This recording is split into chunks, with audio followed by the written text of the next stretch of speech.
Hello, and thank you for taking some time from your busy day to watch this video or listen to it at a podcast. I really appreciate it. Today, I thought I'd talk about being poor in a pauper in money, yet a millionaire in God's blessings. As I mentioned in several previous videos, we are, thanks to the change the cost in living and the death of my father, we had to sell our house, and because our income is so low, it's been hard to find a place that we can afford, which of course has been very stressful. And for the past few days I have been just wrestling with God, because it feels discouraging when you're pauper in money. It hurts because there's so many things you need to do that you want to do, and you can't because you just can't afford it. And it's extremely stressful knowing that there's a chance you could end up on the street because you are a pauper in money. And especially in times like this, when your budget is so tight, you don't have room for the increase in the cost. You have no way to absorb it. It just puts you deeper and deeper in a hole that you can't crawl out of it. And I have been wrestling with God, going, Lord, what are we to do? Everything I've tried, nothing's worked. You know I put forth what effort I could. Lord, we need a blessing. Why have you allowed us to get to this point? Why have you allowed us, when I worked so hard to try to go to medical school, when I worked so hard to try to go to nursing school, why did you let my health, knock me down? Why haven't you given the blessing of health? I tried, when I realized I couldn't do that, I've tried my hand at KDP. I've been trying at Etsy, but I haven't had any success there. Lord, why? How is being a pauper glorifying you? Lord, where is the blessing? Why have you put us in such straits? I don't believe you've abandoned us. I know you're still taking care of us. What are we to do? And I was so discouraged, and I was just pleading and pleading with God. Lord, you have to show that you're still taking care of us in some way. We need to know that you haven't left us, that it's not that we've, maybe we've taken some missteps, but circumstances haven't allowed us. It's always been one step forward and two steps backwards. I mean, we're the type of people who had the car battery die in one car. The other car, we went to turn it on, was going to take a final I was due to go take a final, and get in the car, and the starter broke. So both cars had to be fixed. The stove went dead, and the dryer, or the washer, went dead, all in the same week. Hard to recuperate from things like that. It's like, Lord, why? Why are we meant to be a pauper? Why can't we have a certain amount of success and comfort? Why? It's so hard. What is there something wrong? So I pleaded with God for days, and He did listen to my prayer. Finally, after nearly a whole week or more, probably more, of pleading with God for hours out of the day, and every time I woke up, the Lord has shown me that, well, we are a pauper in money right now. Well, our budget is tight. He's trying to reveal to us that we are millionaires in some of His most precious blessings. And one of that is the blessing of a very good family. As I said in the previous video, I had a very special father, wonderful. My mother, very special. My sister, very special. But what happened since the death of my father has shown how special my aunt and uncle are. When my father died, we didn't have the money to pay for the cremation and giving him, the urn to hold his ashes. They got together along with my grandmother, who was still alive at the time, and they paid for his cremation. And when it came time to pick the urn, they showed the different prices, and my mother was going to go for the cheapest one because she felt bad. We didn't have the money, and if we had to pay for it, once we finally had a little bit of income coming back in the next couple of months, it would be all we could afford to repay was the cheapest urn. But my uncle said, no, he's too special. We're going to get this little bit more expensive one because he was too good a man to be put in that cheap thing. And he upgraded my father's urn because he loved my father so much. And since that time, he's been doing lots of things. He took my sister on an 88-mile trip to get her light treatment for her foot, and which was showing how special he was. But recently he did something even more wonderful. I mean, that was wonderful because it was very hard for him because he was taking care of my grandmother at the time, and so it was a sacrifice to come from an hour away, pick my mother and sister up, drive 2 hours to her appointment, come back, and then drive back to Orlando to take care of my grandmother. But after that week of prayer a couple days ago, he called, and my uncle's not the type of person who enjoys sharing his home with anybody. He keeps in such a way, because he's been so busy. He's got the stuff for my grandmother and other stuff there. He doesn't like having people in his house, but he knows how low our budget is and how hard it's going to be for us to come up with the funds to buy a house. And he knows we're just depleting it left and right and hardly have anything left to pay for the house. So he called and he said, okay, I'm trying to fix up the house. I can't guarantee that I can get it ready by the time you have to be out of this house in a few days, but I'm fixing it up. Now, I don't have a sofa. Maybe we could get the sofa for you to sit out of your storage. What do we do about bedding?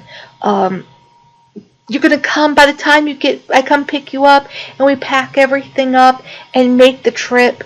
It's going to be so late at night. You're going to need pillows. You're going to need blankets. I don't have any. Do you have any idea where it is in the storage? And another day he was calling. I know I had cats in the past. I researched. It should have dissipated. Their dander should have dissipated already because it's been 10 years since the cats died. He's just been worrying over every little thing and calling and thinking of little things to try to make sure that when we went to stay with him, we would be semi-comfortable. I mean, as I look at what he's doing, I realized I may not be rich in money, but boy, I am so blessed to be rich in the love of family, to have had such a wonderful father, grandmother, grandfather, great-grandmother as I did, who were so special and loving and caring, to have an aunt and an uncle who've made so many sacrifices, that they've given up their time to help us in our time of need. When they've got busy lives, they've got sicknesses of their own, and yet they know they're a little bit better off than we are. I realize I'm a millionaire when it comes to family. I've been so blessed with love and care. There are so many families out there who they're at each other's throat. All they could care about is when someone dies is, do I get an inheritance? What things have they left to me? But my mother's family has been so different. They've been so special. And it means so much to know that God cared enough that He didn't leave us penniless in this world's blessings. Because sometimes when you're going through that trouble, the financial stress is hitting you, and it seems like nothing you do prospers, you lose sight of all the blessings God has given. And you don't realize, because you're so busy looking at it is a horrible situation to not know if you're going to have a home ever again, the place to call your home your own, and if the time's going to come that you're going to end up on the street. That's scary. It's terrifying. But yet, it's so easy to lose focus of the other blessings and lose focus of the other ways that God has taken care of you and is taking care of you. And having a good loving family, that's a major, major blessing. Worth more than paper money. Paper money will burn. Paper money can be, as we can see, can be devaluated so fast, and people who were once comfortable are now struggling too. But if you have a loving family, that's something far greater than monetary gain, because a loving family can gather together and work together to help each other when things are tough in a way money can't. I mean, yeah, with money you can buy certain things, but you never know who your real friends are until you're in a situation where you can do nothing for anyone else, and they come and they do so much for you. Then the Lord also showed us that He's granted us the blessing of a small handful of friends who still think of us, even though we haven't been able to go to church for a few years now. Because at the end, my father, he would swell up so much. He would try to go to church, but he couldn't fit into his clothes. He'd want to, he'd get up, he'd try to get dressed, he'd eat something, and his system would swell up, and he couldn't wear anything. So going to church became a rare treat. Well, when they found out that my father died, this one couple at church that knew my father very well, they have been keeping watch over us, calling us ever so often, and they found out about our situation, and a few days after Christmas they came for a visit, and they said, listen, we talked with the people at the church. We know that you have so many food allergies, so we told them you would not be blessed by food basket. The best blessing that we could give you is a small donation, a small gift of money. And so they gave us a few dollars so that we could have a little emergency cash on hand. And then to add to that, they took some money out of their own pockets to help us in our time of need.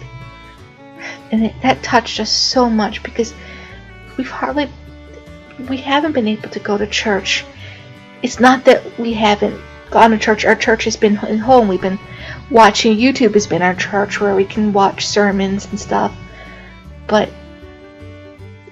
they know how bad, how sick we've been, and the stress now of moving, and they were so loving enough that they thought of us, and that showed God was taking care of us at the right time. Once again, at the right time, He sent us a little bit of help to make our situation a little bit more bearable. It gave such joy and courage, because that God is still taking care of us with the blessing, $1 million blessing of a family, the $1 million blessing of some kind friends who care for us, even though we have nothing we could give them. And I'm looking, boy, here and there. I'm a pauper in money, but a millionaire in God's blessings. Good blessing with the place we're currently staying at. Up until now, we've been staying at rentals really close to where we used to live. We're a little bit more familiar with the area. But this time we couldn't find one that was affordable where we were, so we had to go and stay farther away. Well, it turned out to be 5 miles from where my infusion was, which was great because I knew I was going to have at least 1, possibly 2 infusions. So hey, it's great to be 5 miles away. My uncle doesn't have to come and take me. My mother can drive me.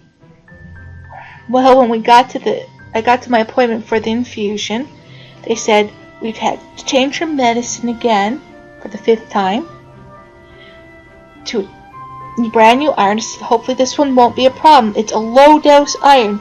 You're going to need 8 infusions, which means I'm almost going every day. Every weekday I'm going to be going to get infusions. I just come out of my 2nd infusion. I am so worn out because we're talking about a marathon of infusions next week.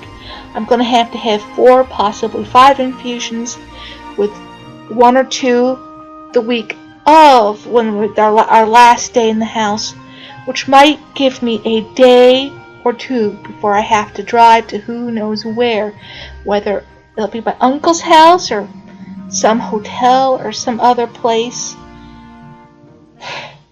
But that would have been awful hard to do where we were staying before, because it would have been a 30 to 40 mile trip depending on the location of the rental, and to have to do that every day, to spend 2.5 hours getting an infusion, and to try to help my infusion go as comfortably as possible. The only thing I have for breakfast is a bowl of yogurt, so I don't get to eat most of the day, because by the time the infusion is ended, it's late. It's supper time. There is no lunch. So it's just one real meal a day, and to try to do that from such a far distance. And if we go stay with my uncle, his place is near Disney, which would be like a